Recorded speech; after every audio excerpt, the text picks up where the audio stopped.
Nah, kalau Mas Udin sendiri gimana Mas ngelihatnya? Apakah terus kemudian kalau saya lihat ya, ini kayaknya juga ada dalam tanda kutip nih jual beli senjata nih gitu ya kan.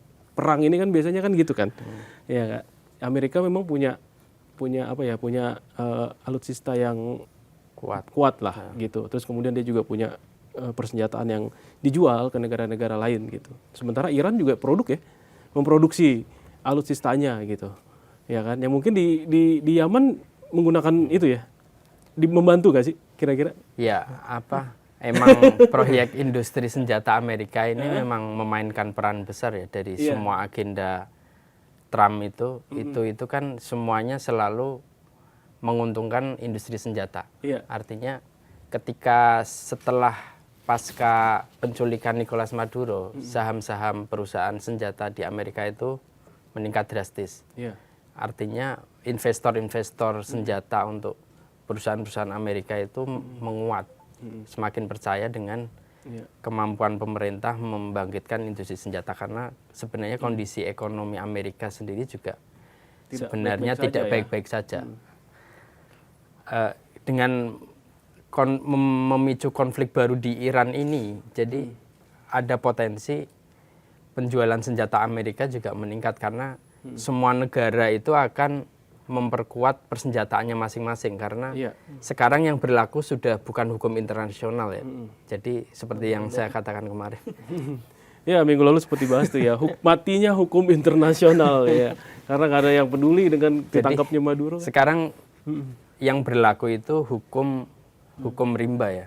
Siapa yang kuat, siapa yang punya senjata. Nah, disitulah industri senjata akan menguat baik itu di wilayah Timur Tengah atau di wilayah Amerika Latin bahkan. Artinya semua negara sekarang akan memeriksa kesiapan senjata mereka untuk melawan intervensi-intervensi asing, karena sekarang sudah tidak lagi berlaku hukum internasional yang benar-benar dihormati ya. Tapi kan Iran ini juga punya produksi senjata yang dijual keluar juga kan? Iya kan? Iya, dia pesawat punya tempurnya segala macam kan? Drone. Drone ya? Drone. Andalan Iran drone. Drone, rudal, dan beberapa persenjataan Iran itu kan sudah terbukti bisa membobol Iron Dome-nya Israel. Israel, betul. Artinya sebenarnya senjata Iran itu pun juga diperhitungkan oleh Amerika. Makanya kemarin ketika Iran membalas serangan Amerika dengan menyerang Qatar, menyerang pangkalan militer AS di Qatar. Yang meminta genjatan senjata sebenarnya yang ngomong Trump langsung. Artinya Trump sendiri juga ketar-ketir dengan kekuatan militernya Iran. Artinya, tapi Iran nggak berbisnis senjata ya? Itu maksudnya pertanyaan saya itu.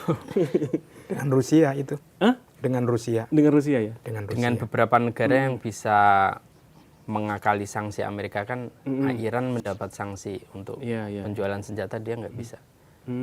Jadi sesama negara-negara yang mendapat sanksi, misalnya Iran dengan Rusia. Oke. Ya, artinya unjuk kekuatan, juga ada bisnis di baliknya gitu. Tapi selain senjata, kalau menurut Mas-mas ini apa keuntungannya Amerika menjatuhkan Iran, kekuasaan di Iran itu? Selain ya membuka akses bagi Israel ya. Mungkin menguatkan citranya sebagai adidaya kali ya. Iya. Setelah berhasil mengobrak-abrik Venezuela tanpa ada respon dunia internasional apapun, sanksi juga nggak ada, Dewan Keamanan PBB diam, negara-negara lain juga nggak ada yang respon. Nah, ini kesempatan untuk mengacak-ngacak Iran juga. Iya. Karena Iran yang paling vokal ya. Iya. Dan paling berani gitu ya menghadapi Israel dan Palestina ya, perang di Palestina ya. Tapi uniknya Iran ini unik. Negara yang sudah dihantam sanksi, dihantam embargo bertahun-tahun, masih bisa memproduksi senjata yang ampuh kayak drone yang dijual di Rusia, yang mengobrak-abrik Ukraina. Nah, itu hal yang lain tuh. Unik kan, bagaimana sebuah negara yang dibatasi bisa hebat kayak gitu. Nah, itu gimana Mas Andika? Iya, karena kan Iran itu kan punya sejarah ya. Jadi kan dia adalah bangsa yang besar dulunya ya, bangsa Betul. Persia. Ya. Dan rasa kebanggaan, rasa istilahnya rasa faktor ras itulah yang sebenarnya memicu keberanian itu, memicu keberanian Iran. Dan istilahnya itu juga bahwa meskipun saya disanksi, ekonomi saya susah dan lain sebagainya, mereka tetap percaya diri karena kan faktor rasnya Persia itu dan masa kejayaan di masa lalu kan tetap menjadi pegangan walaupun siapapun pemimpinnya sekarang.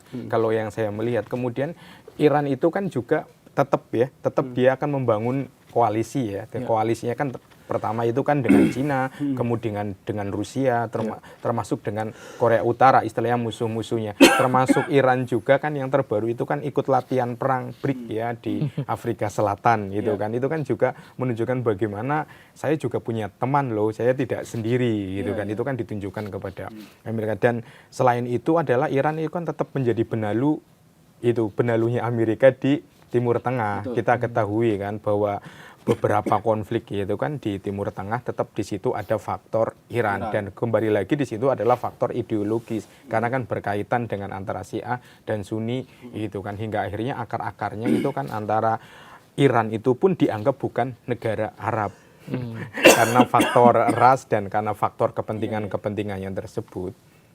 Jadi ya skalanya tetap akan menjadi jangka panjang dan tetap akan menjadi riak-riak terus dan bisa saja itu dipantik oleh siapapun. Apalagi sekarang Trump kan dan ada Israel itu ada Benyamin Netanyahu yang sayap kanan banget yang memang sangat tidak suka dengan Iran. Nah iya itu jadi akhirnya memang Iran ini terjepit ya. Walaupun meskipun dia tadi Mas Andika bilang punya banyak teman sebenarnya gitu. Nah tapi kalau kita lihat nih, kita terlepas dari Iran dulu nih, kita lihat manuvernya Amerika Serikat gitu ya. Oke lah, Venezuela satu hal, terus kemudian Iran juga satu hal gitu ya. Nah kalau soal Greenland ini gimana? Greenland ini itu salah satu bagian dari strategi Amerika juga untuk memperkuat pertahanan militer atau kemampuan militernya dalam wilayah Arktik ya. Karena Greenland kan berada di Arktik. Cuman yang jadi permasalahan selanjutnya itu Greenland itu merupakan wilayah otonom Denmark. Denmark itu anggota NATO. Nah, Amerika juga anggota NATO.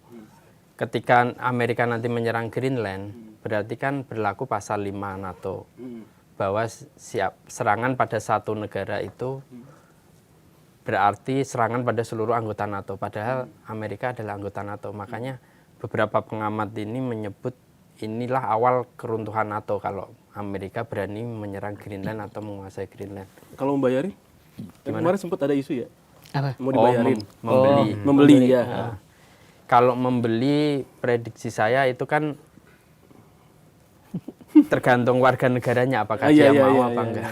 Tapi dari beberapa perkembangan di sana kelihatannya warga negaranya juga banyak yang menolak. Artinya opsi membeli itu pun masih mungkin untuk memperlunak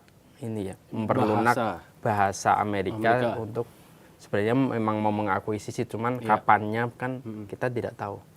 Tapi emang kenapa seberapa signifikan peran Greenland sebenarnya untuk Amerika? Greenland ini sebenarnya secara geolokasi geopolitik itu strategis. Dia terletak di Arktik sebagai pangkalan Amerika yang untuk jarak serangan rudal ke Rusia itu sangat Dekat ya? dekat. Ke Iran? Kalau ke Iran Masih jauh. Dan mungkin itu alasan-alasan di balik Presiden Donald Trump ingin mencaplok Greenland, salah satunya kan itu. Dalam tanda kutip ini mengepung Rusia gitu ya? Ingin menargetkan Rusia. Ya, uniknya itu Donald Trump ini mengklaim bahwa saya ingin mencaplok Greenland karena kalau tidak didului akan dicaplok oleh Rusia sama Cina. Lagi-lagi Cina dijadikan dalih kambing hitam. Dulu di Venezuela juga gitu.